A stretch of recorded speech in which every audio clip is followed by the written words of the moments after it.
Hi, I'm Matthew Burns and this is Foreign Fields, the series that showcases Scottish footballers playing abroad, past and present. Today we're here at Partick Thistle Park and I'm joined by striker Tony Watt. Tony, thanks so much for joining me today. No, thanks for having me.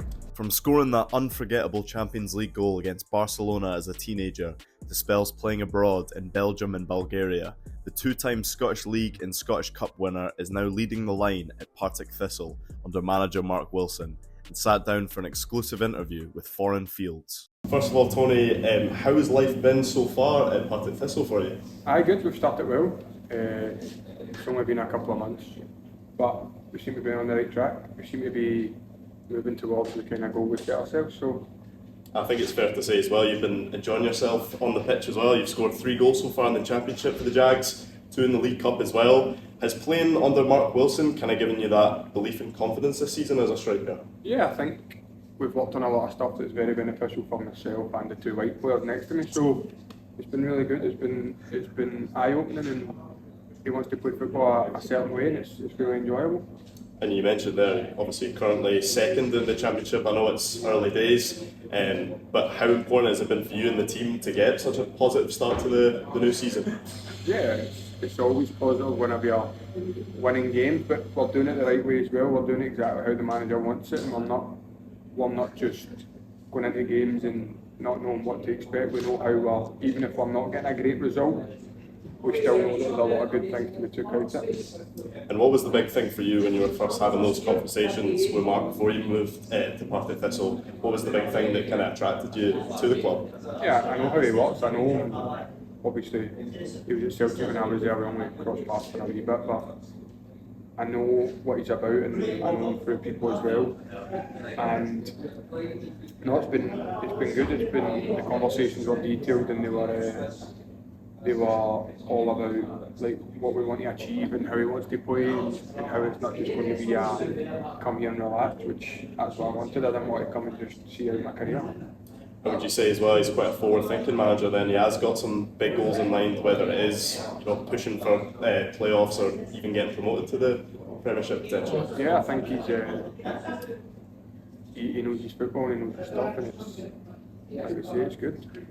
Absolutely, and obviously new teammates as well. Who would you say has kind of impressed you the most so far? It's difficult to say. I think they've all been good and everybody's chipped in their own way. So we're happy enough with that. Can't really single people out for praise or criticism. 100%, and obviously the big reason why we're here today, Tony, is to speak about your experience playing abroad, obviously earlier in your career. Let's just start off. You played for 3 Belgian clubs during your time, Lierre, Standard Liège and OH Leuven.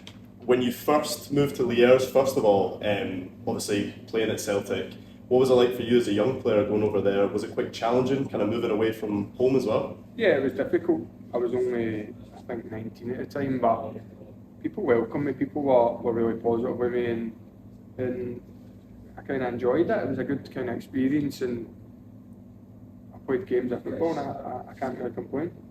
And from what I've read as well, your manager there, Stanley Menzel, was quite the character. I think he mentioned once that you'd scored 2 goals against Malekin in the win there, and he was saying, today I love him, but the next day I could murder him. Was that the kind of relationship you had there? Yeah, it was a bit difficult. We didn't really get on as well, but look, I was young and he was probably stubborn, and it was just one of the things. We just clashed. 100%, and obviously you scored against Anderlecht as well in that 2-0 victory. What was the atmosphere like that day, if you could just kind of take us back? Yeah, well, this was special. It was a brilliant little ground, the Lisp, and we kind of had loyal fans who sang all the time, and then we thanked them with that, and it was massive. It was one of the best moments of my career. Was that really big for you as a young player as well, to kind of have that support as well? You've just moved away from home really for the first time in your career playing abroad, and to have such kind of passionate fans there as well backing you? Yeah, I felt like kind of one of them in terms of I lived in the city, I was going out in the city, and they were all nice to me, and there was a good connection. And how would you kind of compare not only the training intensity but the kind of tactical side of things in Belgium compared to the teams you've played for in Scotland? It's different. I think it's the older you get, the more the game changes and training becomes a little bit more tactical here, but it was like that a lot earlier. It was a lot quicker that happened. Absolutely, and obviously in June 2019 you moved to Bulgaria to sign for CSKA Sofia. What attracted you first of all to playing in Bulgaria? It was just a contract offer that I got, and it was good, and at the time it was the best one for me, and I went over. That was it. Was there any kind of culture shocks when you kind of first moved over there? No, it was a lovely place. Sofia was beautiful. Yeah. My wife came with me. We really enjoyed the city. We had some friends over there, and it was cheap. You could go out, and we went out for food every day with the kind of players and their wives. And no, it was probably one of the best cultural experiences.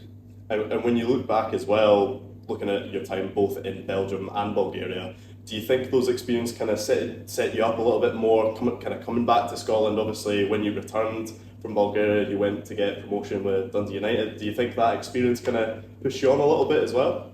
Yeah, I think it's generic answer here, but I think every experience in football you build from, you take, and if there's 9 good things and 1 bad thing, you take the 9 good ones. You learn from them, but you learn from the bad as well, and that's just life. You just need to take your experiences, and the older you get in football, the more experience you get. And for any young Scottish players looking to take their career overseas, or maybe some older players looking for a new challenge, what kind of advice would you give them looking for that? Well, I spoke to Lennon Miller last year, and just embrace it. Like, I never give many tips as such, but we spoke quite a lot about it. And if anybody asked me, I'd just say embrace it, get yourself involved, and just love it for every minute. You've just got to go on with your life and enjoy. And you mentioned Lennon Miller there, of course, your company, Play Essentials, the grip socks, seeing so many professional players, obviously Craig Halkett the other night scoring that winner for Hearts against Hibs.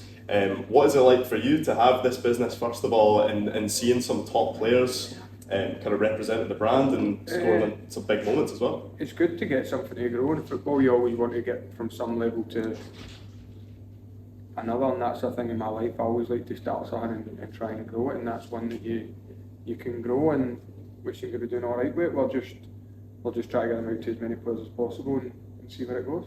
Was that the kind of thinking when you kind of first started the company then, to potentially see players playing in the Champions League? I think I'd seen on your Instagram as well. Can you talk us a little bit about that as well?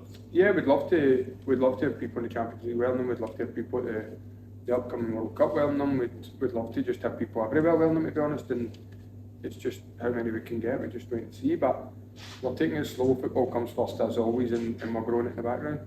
Totally, thanks so much for joining me today. Really appreciate your time. I've been Matthew Burns for Foreign Fields. Thanks so much for watching. We'll catch you in the next one.